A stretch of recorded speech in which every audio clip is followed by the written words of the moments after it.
Word has arrived from Thancred concerning our ongoing investigation. It appears he was able to extract some information from our friend Ungust, the false priest. He revealed that he is due to meet with the Amalja to discuss their dealings. The Immortal Flames believe that the meeting will present an ideal opportunity to ambush and capture the Amalja responsible for the abductions, and so they mean to have Ungust attend as planned. As the Amalja are anticipated to offer fierce resistance, the Immortal Flames have requested our support. I would have you provided to them, Myth. Thancred is presently attending to another matter, but will join you as soon as he's able. Until such time as he does, you will be the Scion's sole representative on the ground. Before he left, he bade me tell you to save some for him. Such is his confidence in you, a confidence I share. When you have made ready, pray take yourself to Camp Drybone and report to the Flame Sergeant leading the mission. May you walk in the light of the crystal. My thanks for coming, friend. We are stronger for your assistance. Allow me to brief you on our mission. Our objective is to capture Amalja and prize from them the whereabouts of the abductees.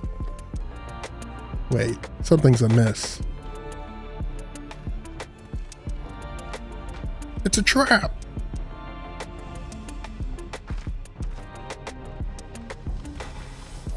Put up your weapon, or your comrade's a dead man. Behind you!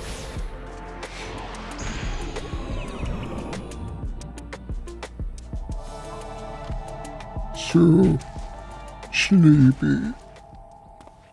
We are doing the main content as Pugilist first, because that is Myth's canon job to start the game. At least until we get to Reaper. So let's go ahead and start, and we are going to do it first with duty support. We're going to test this out, because I've never done it before with NPCs.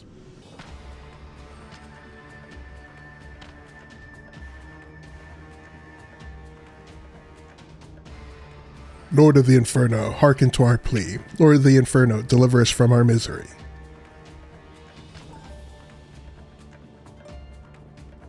O mighty Ifrit, Lord of the Inferno, your humble servants beseech you, grace us with your divine presence.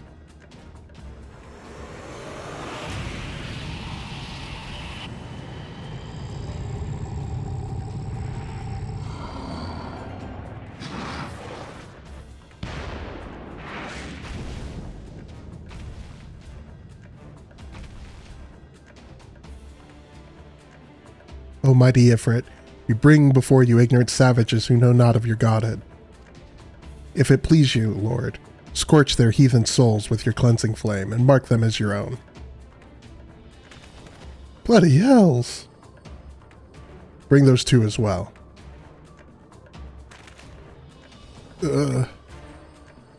What's going on? This isn't what we agreed? None but servants of Lord Ifrit may behold the rite of summoning. The souls of unbelievers are forfeit. No, spare me, I beg you.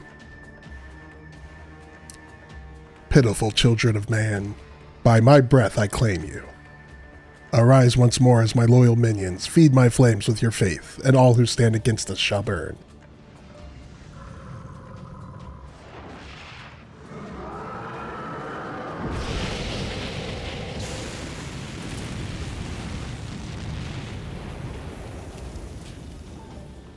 O mighty Ifrit, my one true God.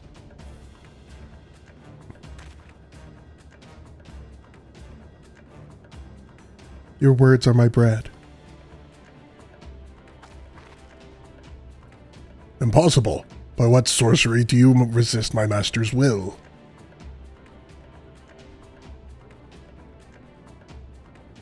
Could it be? Your soul already belongs to another.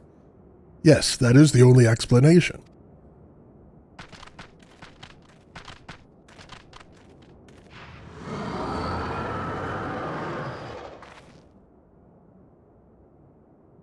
Forsooth, thy frail mortal frame can serve as a vessel to the blessing of but one. Yet I smell not the taint of another upon thee. The truth of thine allegiance waxeth clear. Thou art the godless blessed's number.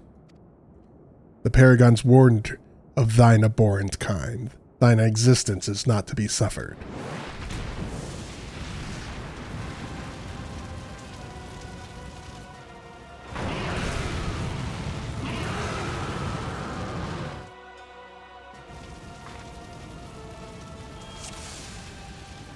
All right. All right, so the important thing for Ifrit is that it moves at a little bit of a faster pace than the previous fights have, the previous dungeon fights. This is the first trial of the game. Trials are essentially just a boss fight. You're just going to be fighting against one primary fight, right? Usually in an arena. So it's usually either a square or a circular arena like this one is. And as far as Ifrit goes, especially if you're doing this for your first time with NPCs, it's absolutely fine. Just think back to everything you learned, particularly in Copperbell, about AoEs that you see on the ground, and just make sure you move out of them. It is your number one priority. It's okay to stop doing damage. And if you're a healer, it's okay to stop healing if it's to move out of an AoE. But as soon as you move out of that AoE, make sure you're getting back to doing damage or getting back to tanking or getting back to healing. You obviously want to make sure that you're not letting your party down. But just calmly play with your camera zoomed out a little bit, especially for your first couple times doing it. And then you'll be fine. Trials are BIS. Yes, they are. I love trials so much. They're so cool.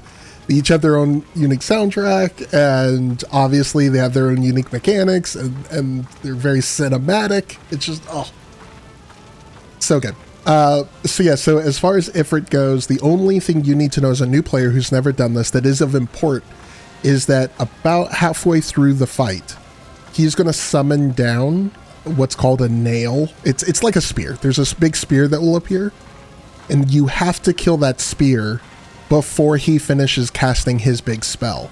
So it becomes kind of a race against time.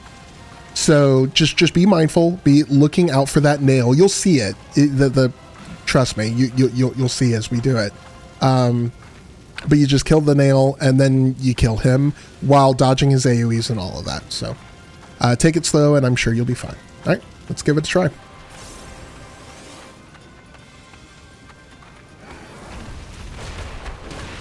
Now, as a monk, again, we do still want to respect our positionals, which right now is just on the flank.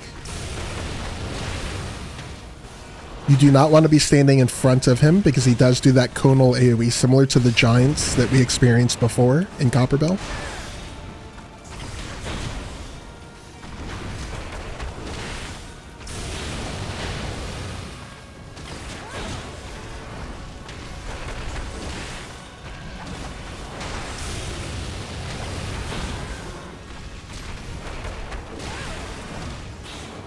So that is an AoE. Just move out of it calmly. And then move back into where you were.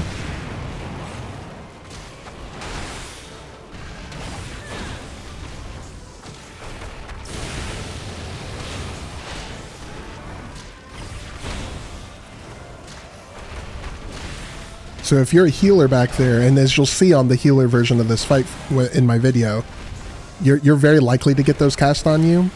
You just calmly move out of the way. The tank isn't taking so much damage that you can lay off your healing and your DPS for a second to move out of that stuff.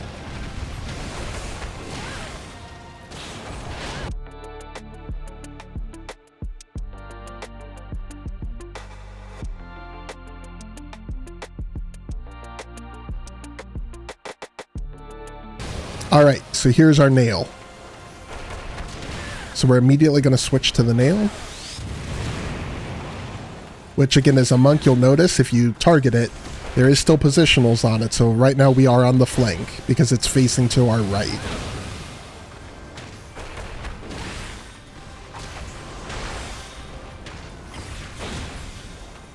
All right. We killed it. He's doing his big attack. If we didn't kill it in time, this big attack would instant kill us. We would fail the fight. But because we killed it, we're fine.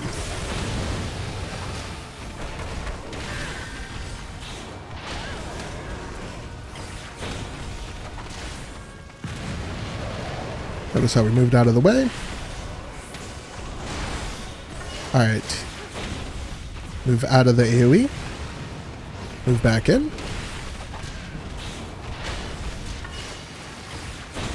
All right, we're going to go ahead and limit break here.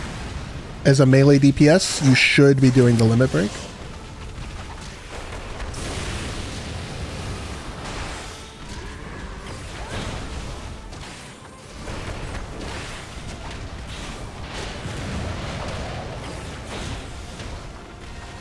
So again, stone steady, playing calmly, and Ifrit will be down before you know it. Easy as pie. You nailed it. I see what you're doing there, Asher. I love me a good pun. Alright, cutscene over. Now we're going to go do what we do at the end of every dungeon, which is give our tank a hug. Thank you, you big loot. Thank you.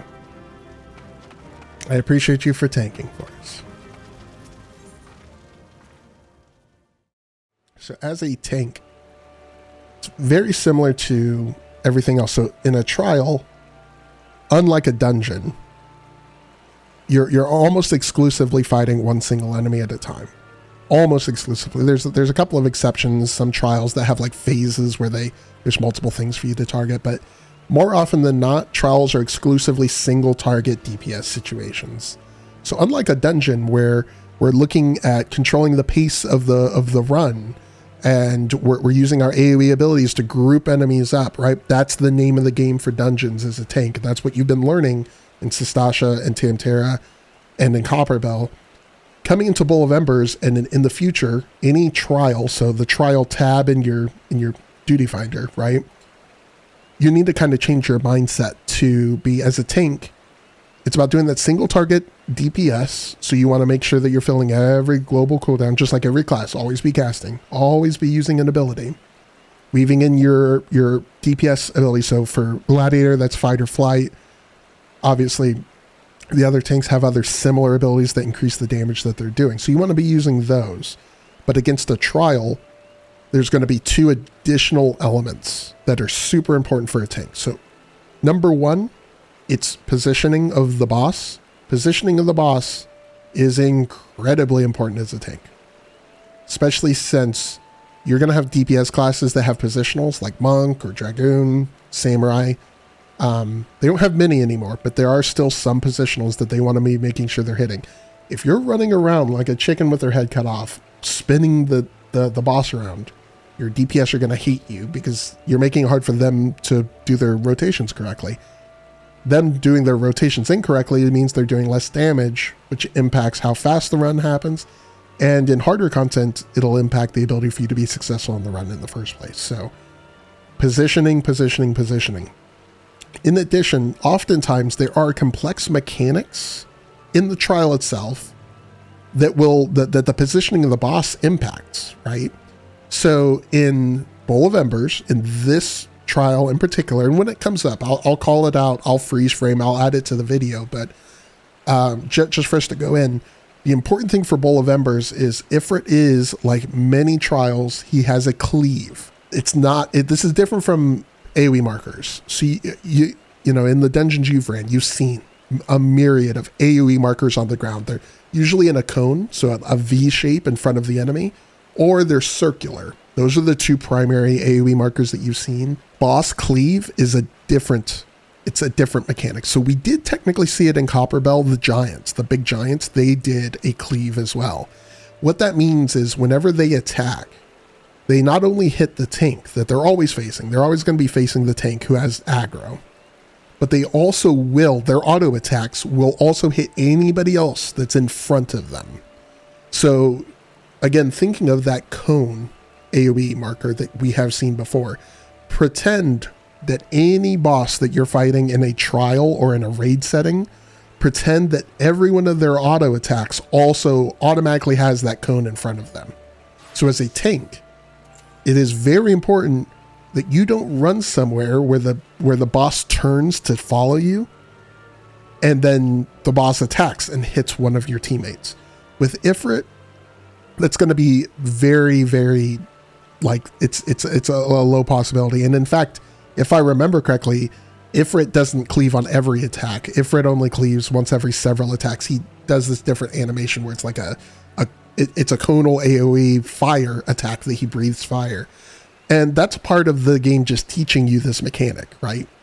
So you see him do a big breath of fire that didn't have a cone AoE in front of it. So you're like, oh, okay, now I know I shouldn't stand there. Now, if a DPS is running in front of the boss, that's their own fault. You can do your best to adjust, but there's only so much you can do. But what you should practice doing is facing the tank in the right direction. So we're going to be facing the boss in the right direction. So at the start of this fight, you're going to see me pull Ifrit, and I'm going to run through him. And this is a very common mechanic for almost every trial in the entire game as a tank. So if you're enjoying tank and you're going to keep playing tank, we're going to pull the boss. The boss is going to start walking towards us. We're going to run through the boss, which is going to turn them around. And then we're going to put our back to the wall of the arena. So that way the boss is facing us. His back is to the entire rest of the arena, which gives our party the entire arena to play with. And that's important because Ifrit, like most trials, has other mechanics as well. So he's going to be casting ground AoEs on the ground that do a big range of damage. You don't want your party members to be dodging out of that, and then if they get hit by Ifrit's cleave, they might die, right? We don't want that to happen. So by kind of sequestering the boss into one little, very small corner of the arena, you're giving the rest of your party, the rest of the arena to move to do all the mechanics. As a tank, you oftentimes don't have to worry about those other mechanics. They're purposely targeted to the ranged DPS and the healers to increase the difficulty of the fight for them. Now, there are going to be some mechanics that you do have to do, but I'm just bringing that up. So again, that's number one, positioning. Number two, it's weaving in your defensive cooldowns, particularly if there's a tank buster. Ifrit doesn't really have too much of this. There's no designated tank buster in this version of the fight. You know, it's not like in Copper Bell where we get the big red marker on it. That's a tank buster. You don't have to worry about that. But still, you should be weaving in your defensive cooldowns.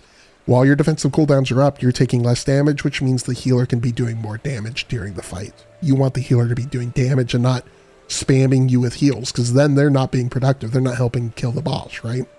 My third point going into Ifrit as a tank, and this is shared amongst all of the roles, is his unique mechanic, which is his nail. Ifrit's nail is a spear, falls out of the sky into the middle of the arena. We have to kill the spear very quickly. So everybody's going to change target to the spear to kill the spear as fast as possible. As a tank, you're going to be tempted to run over to the spear to start attacking it because you want to help, and you do need to help. However, if you run over to the spear, that's probably going to turn Ifrit, and he's going to start cleaving your party, who is also attacking the spear. So there's a couple of different ways to approach this. There is some ways that you can maneuver that Ifrit is kind of still far away. So he's like kind of attacking you from an angle while you're attacking the spear, but you're not directly pointing the cone at the spear. So that's one way of approaching it. The other way is, especially if your DPS is really strong, you can just use your ranged attacks exclusively. So for tank or for paladin, that's shield lob. For warrior or for marauder, that's tomahawk, where you're throwing your axe. So you can use those exclusively. Your damage will be less, but not that much less. And you'll still be helping to take it out, but that helps them avoid the damage. As long as the nail dies in time, you're fine. If you don't kill the nail in time, he'll cast Hellfire and wipe the party, and you have to do the fight over. So that's more or less it. So again, a lot of preamble here, but that's because this fight is going to go so quickly. There's not going to be a lot of time for me to explain mechanics as I go. Don't freak out. Ifrit is a really good opportunity, and you're going to have a lot of opportunities to run it because this is the first trial of the game. It comes up frequently when you're running your roulettes. So just be mindful of that. Most of the time, you're going to have a new player, a sprout in your party with you. So be that person that's coming in, that helping them out. Have things under control, make things as easy for them to learn as possible. You're going to get those commendations and they're going to love you for it. So as soon as we load in, first thing, remember Iron Realm.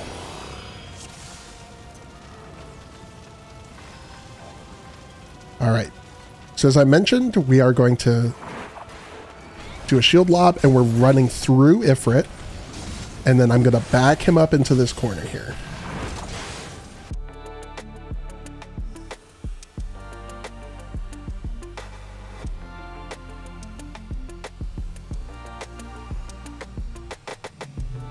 There's that conal cleave that I was talking about.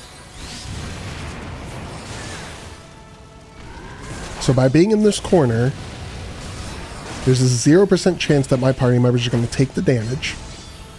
And again, it's giving them all of that room to run around and avoid that damage up there.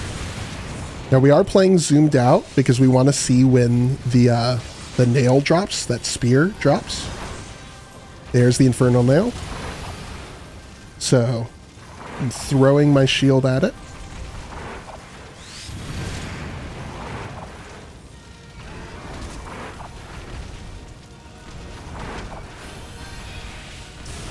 There we go.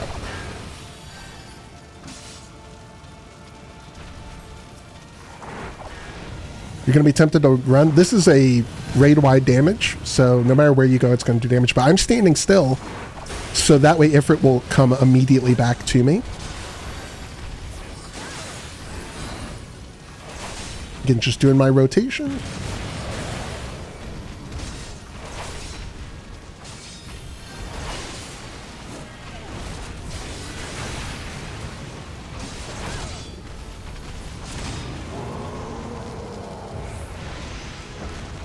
Maybe not even a minute. We're obviously going to give a commendation. Ooh, I like that pugilist. The pugilist picture was great. So yeah, again, super easy. And by doing that strategy, and you can do that strategy with almost every trial in the game. Almost every. There are some trials where the monster's so big that you're not really moving them around. But that strategy is going to set you up for success. Later fights will have you moving. But just always kind of think to yourself, what is my reset point, right? So I'm taking the boss in this little corner. After I move, for whatever mechanic it is, I'm going to move back to that same location. And that way, your DPS is prepared for that, your healer's prepared for that. It makes consistency a lot easier, and it makes it easier on you. So that is it. Again, super easy, not very difficult, and that's by intention, just like the dungeons. They're teaching you the game, but very epic, very cool. You did it. You're able to do Ifrit now. I hope that this helps. That is it for Bowl of Embers on tank. Ifrit is a healer, very, very easy. Only the tank should be taking significant damage. It is possible that some of the other party members are going to take some damage. There's some ground AoEs that happen, and Ifrit does technically cleave.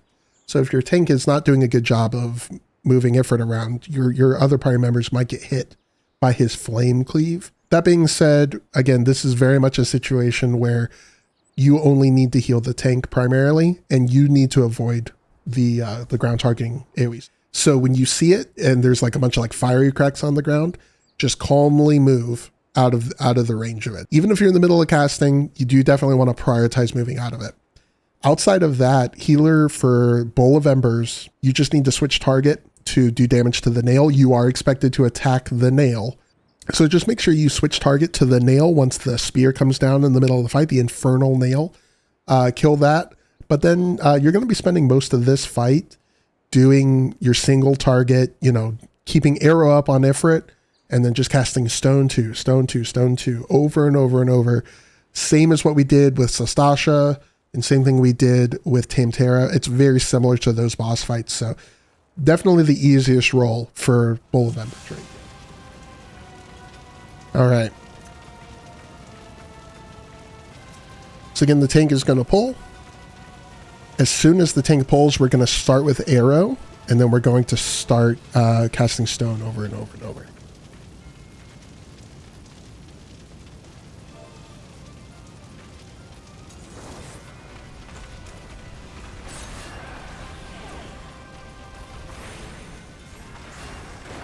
So I'm watching the tank's HP. Oop.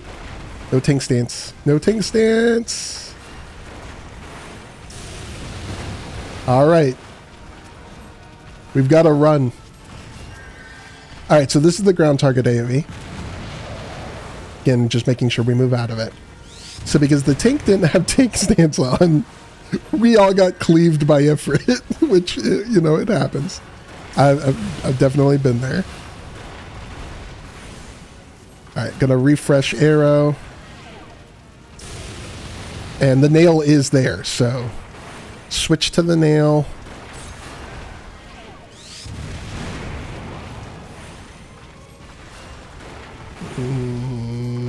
We might not do this.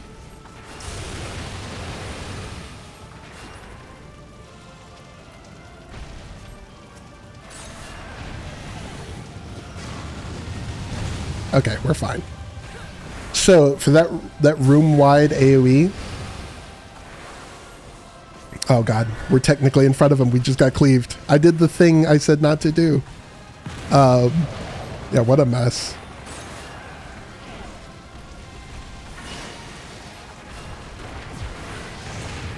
That being said, Ifrit is very forgiving, so. We're going to give this to the machinist because he was very consistent.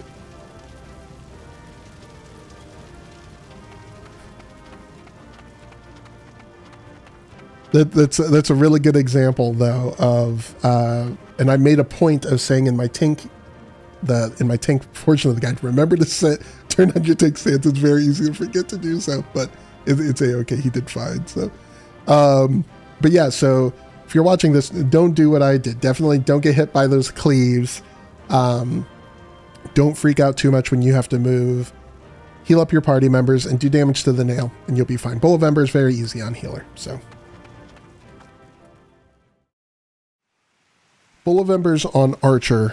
So as a physical range DPS, you're going to have the ability to easily dodge the ground targeted AoEs that happen in this fight. There's two of them primarily.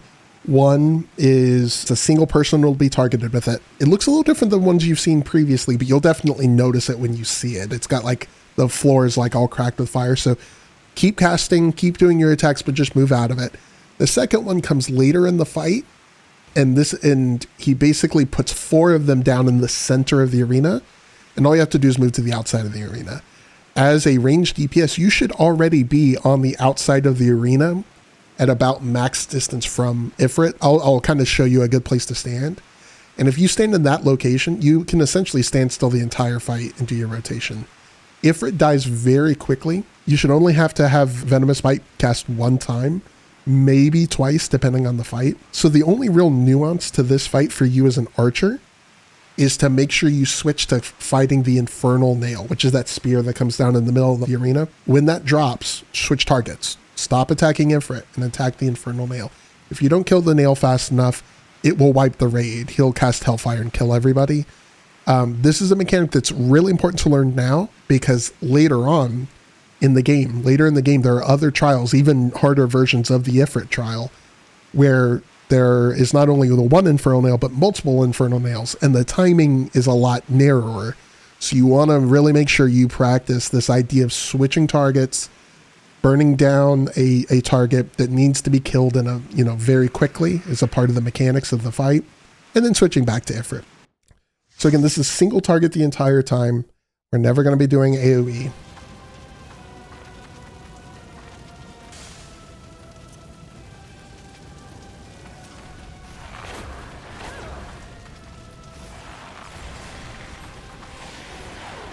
So again, I'm staying far away, giving myself plenty of room to be able to rack to the AoEs. You saw that conal AoE that he did in front of him. Okay, so we do need to dodge out of that AoE. But then I'm going to move back into that position because I like this position. Just keep using our attacks. Surrender thyself to the fires of judgment. So he's going to drop the Infernal Nail. We're switching target to the Infernal Nail.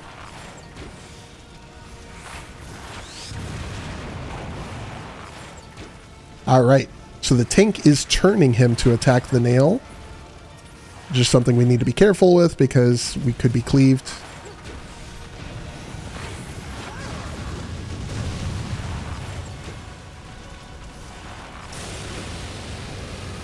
The healer just got hit by a cleave. Alright. Move out.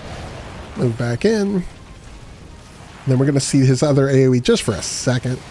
So this one. So this is why I always recommend, if you're ranged, just stay on these outside corners. Now for later versions of this fight though, he does a version of that that's only on the corner, so you can't just park yourself somewhere. But for this version, you're A-okay. And that's it, very easy. Again, max distance, do your rotations, kill the nail, and avoid the AoEs. And you're done in a minute or two. It's a very quick fight. That is it for ranged DPS. Very easy.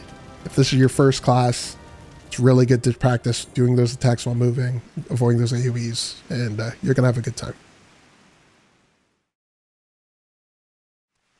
So for Thaumaturge, Bowl of Embers is a very quick trial, so you're only going to get to go through your core rotation a couple of times. However, you do need to be very, very mindful that Bowl of Embers does have several mechanics that are going to push you around to interrupt your casting, and then also cast things underneath you that's going to make you interrupt your casting. So just be mindful of that, similar to Copperbell Mines, where we learn to try to anticipate the best place to stand to avoid AoEs. We're going to do the best we can here. However, Ifrit does sometimes cast something directly underneath you. There's no avoiding it. If he casts it, just cancel your casting, move out of it, and then restart your casting. Magical DPS still has the responsibility of killing the nail, the infernal nail, when it drops. So about halfway through the fight, a spear is going to appear in the middle of the encounter, as you've seen in the other parts of the guide. Simply switch target to the spear, it's called the infernal nail, kill it, and then switch back to attacking Ifrit. Assuming you stay out of the Ifrit's cone, so he does do a conal damage in front of him, it's called a cleave. Stay out of, just don't be in front of him. Don't be standing next to the tank ever. As a general rule, as a magical DPS, if you're a new player, never stand next to the tank. So you'll be fine there. Stay at max range. Avoid your AoEs. Cast your spells. This fight will be over before you know it. This is very much a learner trial, similar to how Sastasha and Tamtara in particular were learner dungeons. This is a learner trial. And the trial, of course, is just fighting against a single enemy. Just prioritize learning, avoiding the AoEs over doing more damage. It is always preferable that you avoid taking damage over doing damage when given that opportunity. That's what I'll show you. Focusing on avoiding the AoEs, doing our damage, keeping our casting up.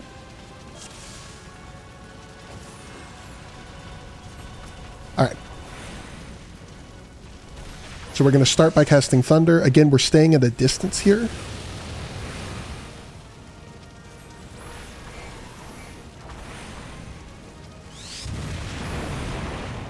So that way we're not being...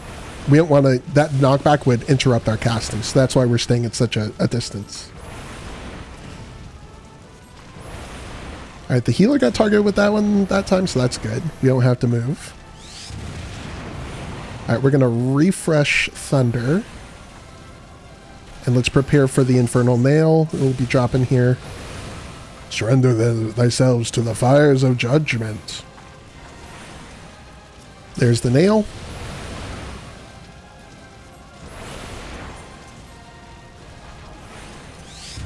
I'm going to add a sign to it so that way the new Lancer will see it.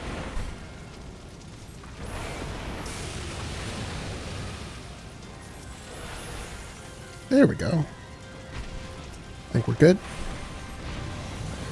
Refresh our Thunder for the last time.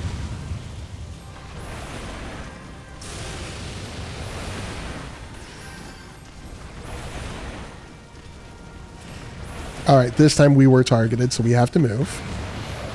Stay at max distance, though, because there is one more AoE that he'll sometimes cast. Oh, no. Never mind, he didn't even cast it. But in your fight, you may see... There's an AoE that covers the center of the screen. So if you're on the edges, you don't have to worry about dodging it. Alright. I was just telling them to enjoy the story. Alright, good stuff. That is it for Ifrit. So, again, Bowl of Embers and the fight against Ifrit shouldn't give you too much trouble. Even if you run it with duty support, which will take a little bit longer than doing it with humans. But still, more or less, you only have those 4 or 5 main mechanics. Take your time with it. Learn it. If you're having trouble with it, run it a couple of times. Keep practicing it, because that and Copperbell are really teaching you how the rest of the game is going to play out. every dungeon that you're going to see from this point on, every trial you're going to see, are just going to keep building on top of what you're learning here. But at the end of the day, it's largely just doing your damage, avoiding the AoEs. That's more or less it. So I hope this really helped. I do hope that you enjoyed it. I hope that the story is great for you. Not going to spoil anything for you, but the story is pretty neat with Ifrit, and it kind of kicks off the second portion of the game. Kind of the Ifrit very much is the completion of the first act of the game. So I hope that it was delightful for you when you play through it. I hope that the guide is helpful. I hope you enjoy your time in Final Fantasy XIV, and thank you for watching.